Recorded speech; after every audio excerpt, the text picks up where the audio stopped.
This episode of Topcast is brought to you by UCF Online.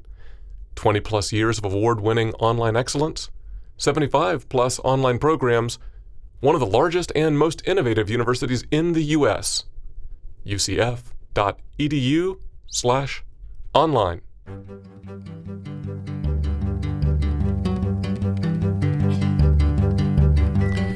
From the University of Central Florida's Center for Distributed Learning, I'm Kelvin Thompson. And I am Tom Kavanaugh. And you, yes you, my friend, are listening to Topcast, the Teaching Online podcast. Hey, Tom. Oh, hi, Kelvin. Don't let me take you away from whatever you're doing over there. Funny to find you sitting across from me in this podcast recording studio. I've been here for the last 3 hours waiting for you to pay attention. Yeah, I've joined you now. I'm glad. Yeah. Just for a moment of your attention, I appreciate. Well, I'm glad to be here. Oh, I'm glad to have you. Because we are once again recording in the afternoon. Yes. And it got me a powerful thirst. A powerful thirst. Yeah. Well, that's good. I got some coffee for you. Good. Yep, here it is. I poured it all for you a moment ago there. You got it. Yes. We don't have the verisimilitude of the pouring right now, but there actually is. I can verify coffee in Tom's cup. There is aroma that you cannot smell through our podcast technology yet. Yep. Well, you want to know what this is, Tom? Okay. Is that a yes? That's a yes. Okay. I'm not going to tell you. You're not going to tell me. I'm not going to tell you. Sometimes you just have to go to the source.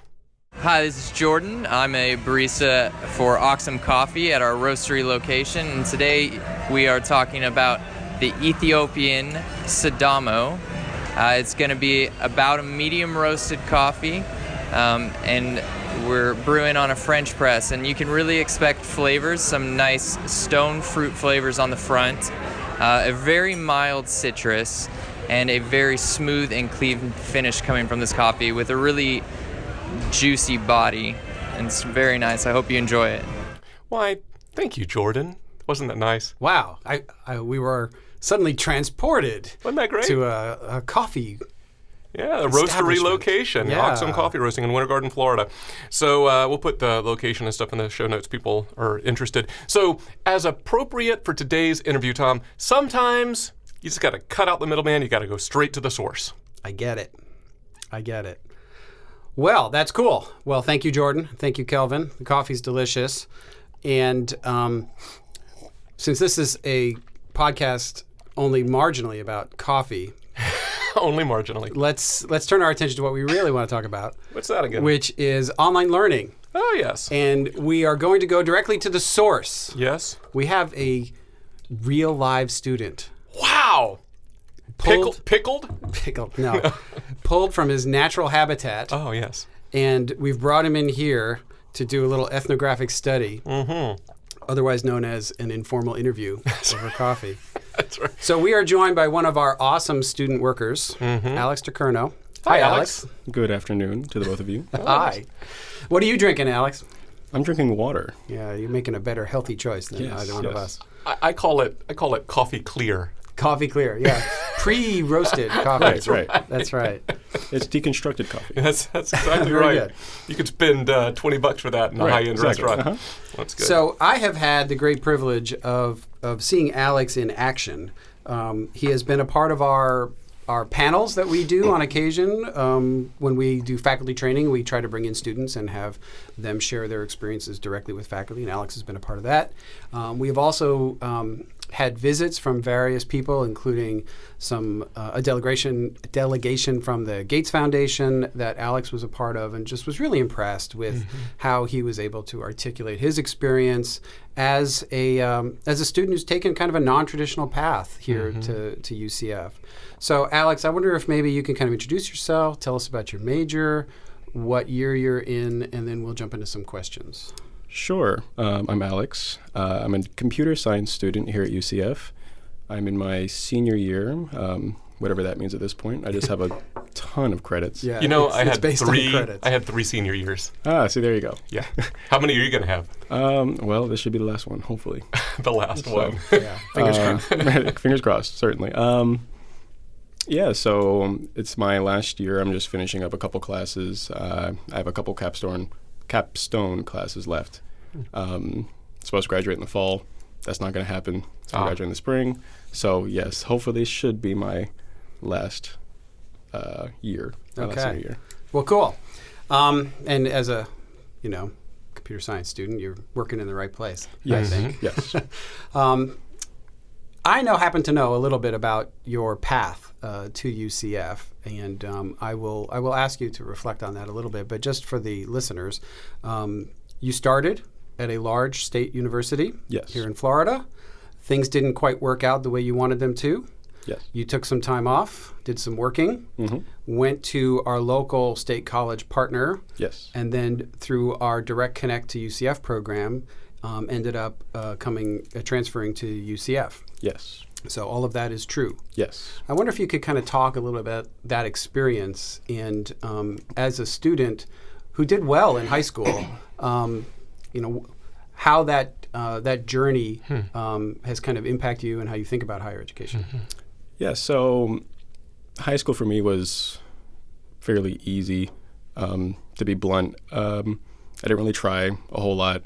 Everything kind of just came naturally. So college came along and I said, it's... How hard could this be? Yeah, how hard can it be, really? Like, honestly, I was like, I've done all this stuff before. It's just gen eds. I got this. It'll be fine.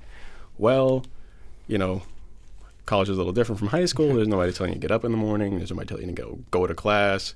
Nobody telling you to do your work, this and that. Everything is on you. So I didn't go to class, stuff like that. And through the combination of some family stuff and just being a bad student, I had to leave. And I'm kind of tying this into how it's affecting me, right? Yeah. So I actually had to switch out of the major that I was going to do. I was going to do med school. That didn't work out. So it was always kind of like a dream of mine. And I actually did like a whole bunch of research and everything involving like med school. That didn't work out.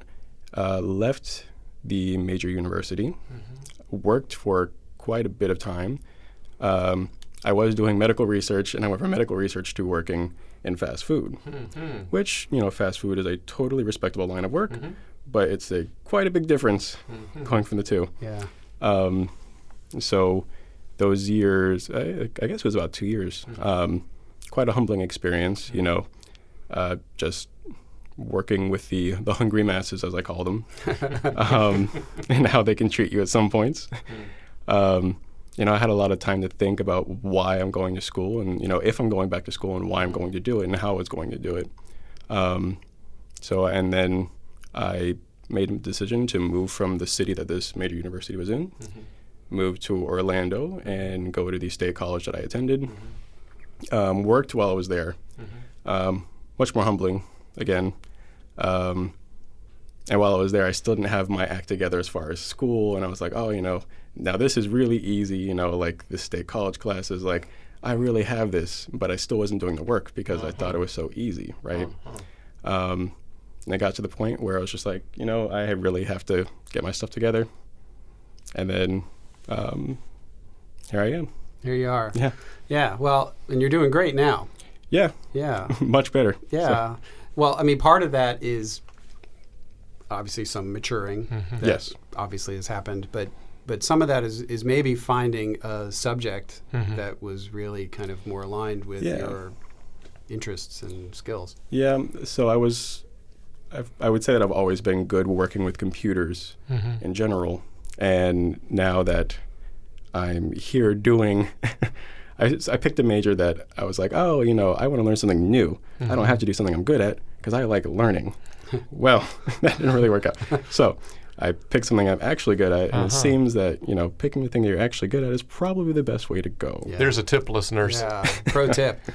Well, tell us a little bit about how online learning played into that journey. You, I imagine, had to take some online classes because you were working and Either fully online or blended or whatever, any of that, right? Both at the State College and here at UCF. Yeah. And actually, at the State University, I took maybe one fully online class. At the State University, where there really wasn't like an LMS to kind of draw everything together. Okay. So it's a lot of outside. You have to pay for a membership in like WebAssign or some Caduceus medical learning type of thing. Interesting. So you have to pay for that, and then they just the instructor has an account on this external service, Right. and they check your grades through there. Mm-hmm. At the state college, I think it was Blackboard. Right. If I'm not mistaken. It's not terrible. They all have their strengths. Mostly how the classes are designed. It's mostly how the classes are designed. So that's at least what we contend, right? Right. That's what I always say, Tom. Yeah. Right. They're a lot more discussion based as far as online learning at that state college, which I think is actually really good, because you're really trying to sculpt a better student when you're at a state college. And then, here at UCF, I've taken a couple of online learning or like fully online classes, and I really enjoy how everything is actually blended together with all your grades and your calendar assignments and everything else. You don't have to go. You certainly don't have to pay to take your classes, and everything's actually brought together. You can contact somebody in the same tool that you're actually doing your assignments in, and it just makes it really easy to actually go back and forth between the functionality. I'm going to call that well-designed, Tom. Let's call that. I'm going to call that. Well, do you mind if I ask, Alex, so you talked about one online course back at your original university. Sure. At least one at State College, and then at least one here at UCF. Were your motivations to take online courses the same at each of those three places, or were there, in some cases, was it because you had to, was no other option, or what was your decision-making process at each of those three institutions? So I'd say that my motivations between the three reflects my maturity at those points. Okay, all right, tell us. So at the first state university, I took an online class. I think it was a medical terminology class, and I heard it was the easiest class on campus. And I said, that's certainly what I want. So that's what I did. Sign me up. That's exactly what I did. I said, okay, so it's the easiest class on campus. I'll take that. And I got an A in it, and so that's why I was taking online classes then. Because it was only offered online? Yeah, it was only offered online, right. Okay. Now there's that old, idea that online classes are always the easiest. So I was like, I've taken this online class and that was fine. I'll take another. Convenience equals easier, right? Yeah. Which it did not. Yeah. So that plays into the whole trend of not doing well and then having to leave. Yeah. And when I was at the state college, I took an online class because I was working so much. Because it got to the point where I think it took like mostly online classes for my time at the state college, just because I had to work to live. I had to work to pay my rent, to buy food and everything, and I was driving so far to work anyways that's the only thing that really worked for me. So either that or take classes at like 8 o'clock at night and go back to work after that. And now that I'm here at UCF, I think it just really works with the one, I think the stuff here at UCF, the class is more interesting, at least like the online offerings compared to the state college where I was before. So that works a lot better for me, because now I'm actually saying, let me pick something that I like to learn, Well, these are classes in your major now. No, actually, not all of them. Really? So I actually had like a technical writing course. That one's in the major. But I had like a political and economy class. And I said, that would be interesting to take. I haven't taken a class that I haven't had to take for a long time just for fun. So that's what I did. I thought it was really interesting.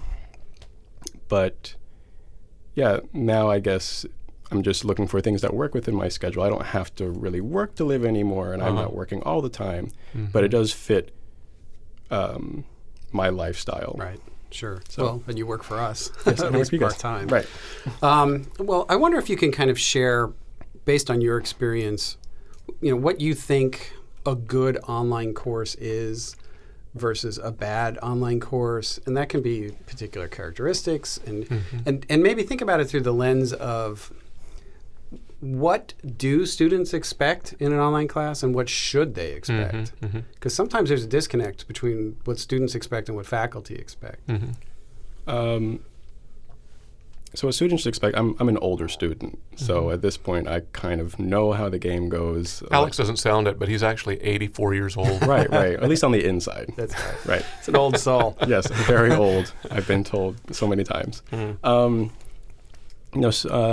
Some students expect that it's going to be easier, that the time is going to be less. Like, I won't have to be in class all the time. I don't have to go to class. Like, I should just be able to do all my work and be done. What they should expect is that, it could actually take a lot longer of a time since you're not in front of a class. There's a lot more information that you have to take in on your own now. And really depending on how that instructor tests you on that material, you can really not take a whole lot of time, or you can be like that political economy class that I took, and the professor will test you on every single piece of text that you read, and I learned that really quick.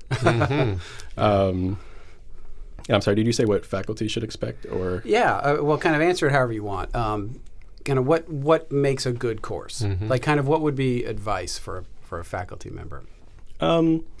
I think what makes a good course is that really, for me, communication is key. Really, whatever software you're using, stuff like that, it's not going to help you all that much unless you as a faculty member, you as an instructor, are really like communicating to your students. You don't have to talk with them all the time because honestly, if I were an instructor, I wouldn't want to. But I know how students can be sometimes. I wouldn't want to talk to me. Right. Yeah. I know how students can be sometimes. But just being clear with communication and stuff like that. And sometimes the software makes it easier for that. Now, when you say communication about what? Communication of deadlines, of expectations, my responsibilities as a student. Because if I know what the instructor is expecting me up front at the beginning of the course, then, maybe at drop week I can say, oh, well, maybe that's expecting a little bit too much of me. And I drop like the class before I'm in the class. Even that expectation you talked about a while ago of like maybe at first you expect that it'll be less work and it's actually more work, or communicating that front would be helpful. Exactly.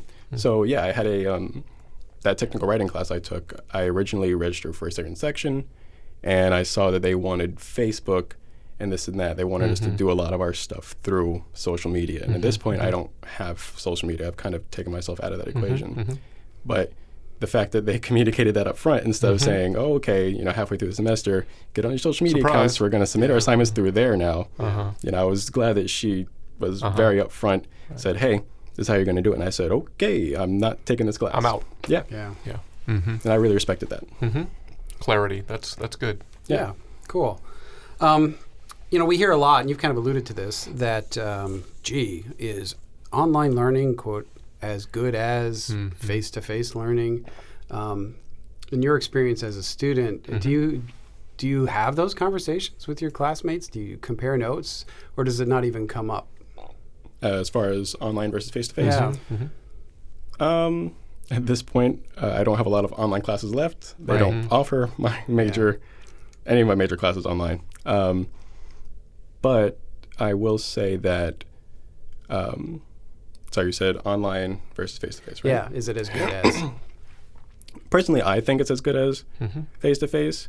That's also a lot of with the, the instructor being very clear up front. It's like it's an effort type of thing, If I see somebody putting in the effort that I'm being expected to put into this course, then I'm much more willing to put forth that effort. So if that instructor is saying, here's what I'm doing, here's what you're doing, it's going to be great. Right. And that's when I think it's as good as face-to-face. If they're using online as a tool to kind of, cast off the students and only deal with them when they have to, then that's when it's not as good, because I can tell when that's happening. And if I can tell when that's happening, I'm sure other students can too. Sure. Well, we often say that faculty who are good teachers regardless of modality. Regardless of, medium. The same ones that are good in the classroom are probably good online, because some of those behaviors transcend modality. It does, yeah. Alex, you mind if I follow up from that a little bit? Sure. Tom and I've talked about this some recently, that there's certainly a related school of thought, which is, well, like you described your state college experience, working students, non-traditional, life issues. Okay, I can see the online program thing, but like university, high level, high achieving, high expectation students, they're really, we shouldn't really be relying on online courses. So I thought I heard you expressing a different perspective that like you might still elect to take online courses even though you're very engaged on campus and in your coursework Right. and so forth. You want to comment on that? Is there a real place for online courses for everybody, do you think? I think so. Honestly, I think that most students, if not all of them, should take at least one online course. Why? I really think that people should diversify the way that they learn, the way that they encounter information, the way that they encounter people in the world.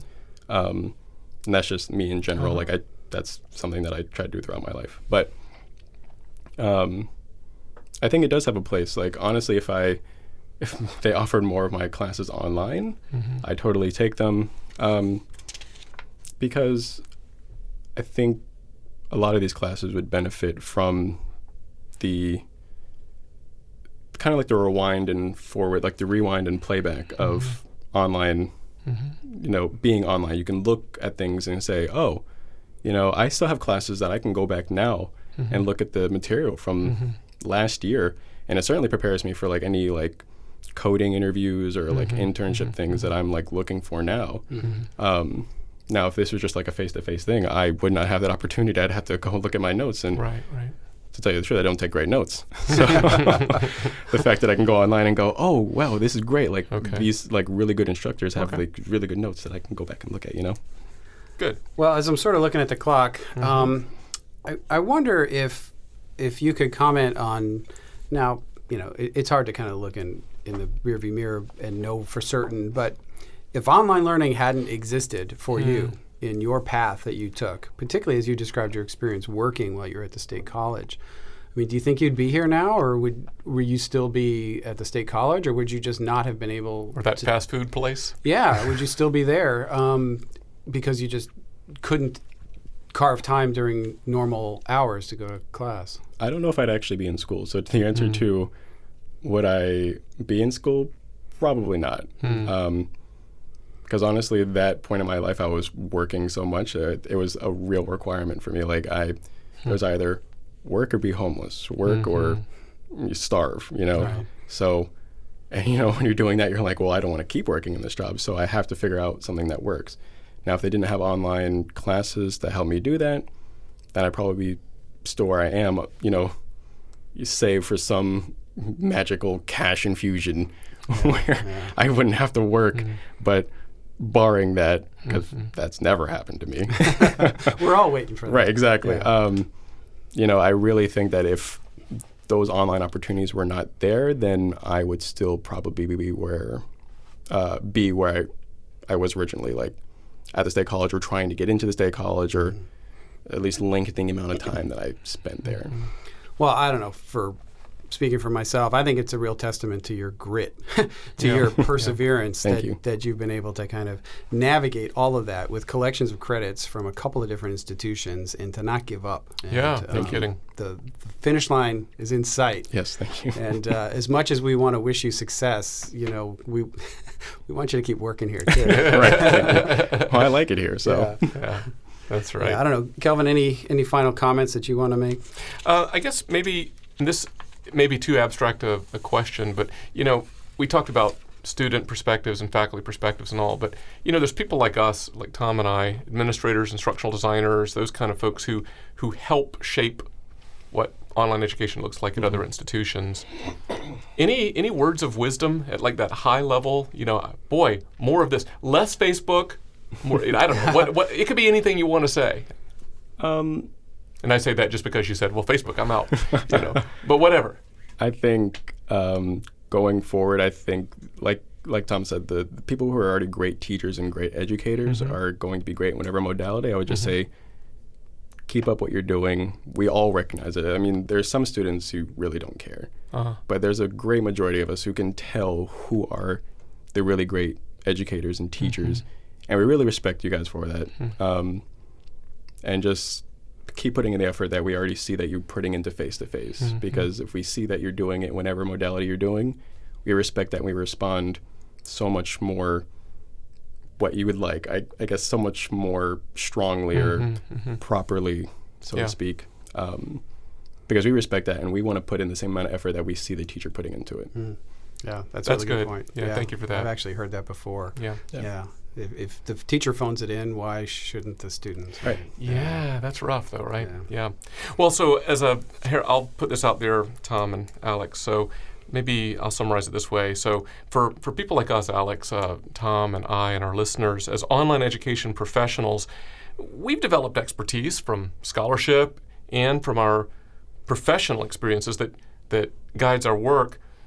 But for successful online education initiatives with continued relevance to students, it's incumbent upon us to regularly hear from students like you about your experiences, just to keep us well grounded. We feel good about that? Yeah, absolutely. In fact, as you guys know, we hold a all-hands meeting with our staff once a semester, and we almost always try to bring in somebody to represent the student voice, whether it's a panel of students who have disabilities, who need accommodation, military students, student athletes, transfer students, whatever it is. We really do think it's important that we continually listen to the voice of the students, even for those staff that don't regularly interact with students, which is why this conversation has been really, really interesting, and we have probably a whole page worth of questions we didn't get to. Oh yeah, easily. And and not to say that we've got this all figured out, Tom. You and I have talked about even recently of continuing to look for new ways to hear that student voice. So I think that's something we would encourage all of our colleagues around the world to do. Just more connections with students is the way to go. Stay relevant here. Well, before we wrap up, if you haven't visited the Topcast website, please do so. There's all kinds of show note information. We'll probably have a photo of Alex there on the show notes, and see his coffee clear, and I don't know. We always have stuff every episode that's relevant and fun. Topcast.online.ucf.edu. Thank you. Yes, and hey, if you've been listening to Topcast this your first time, or you've been listening for a while, it really does make a difference if you go to iTunes and leave a star rating behind, or a little, even one-sentence review. That helps the algorithms gin up to people like you, Topcast, so it connects people. And we've been plugging this for a little bit. Be a registered listener. We'd like to know who you are. We're going to give you some free additional content and whatnot. So go to bit.ly/topcastclub, bit.ly/topcastclub, lowercase, no spaces, and we'll send you a little newsletter. We'll give you some freebie stuff, and you'll be glad that you did. That being said, until next time for Topcast, I'm Kelvin. And I'm Tom. See ya.